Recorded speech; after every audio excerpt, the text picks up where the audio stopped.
Boxer Mohammad Ali ने अमिताभ बच्चन को मुक्का क्यों मारा था? बॉलीवुड के सीनियर अदाकार अमिताभ बच्चन ने इंकशाफ किया है कि बॉक्सर मोहम्मद अली ने एक बार उन्हें मुक्का मारा था। अमिताभ बच्चन ने हाल ही में अपने मशहूर शो कौन बनेगा करोड़पति में बॉक्सिंग की आलमी चैंपियन निगहत जरीन की मेजबानी की।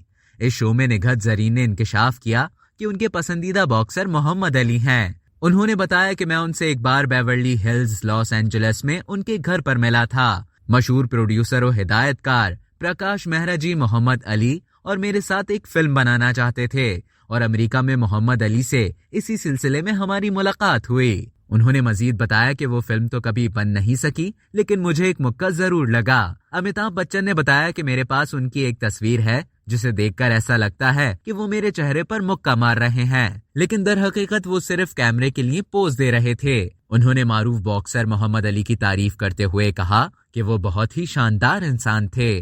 अब तक के लिए इतना ही। मजीद इसी तरह की मालूमात हासिल करने के लिए डेली जंग के YouTube चैनल को सब्सक्राइब करें और फेसबुक के पेज को लाइक करना ना भूलें।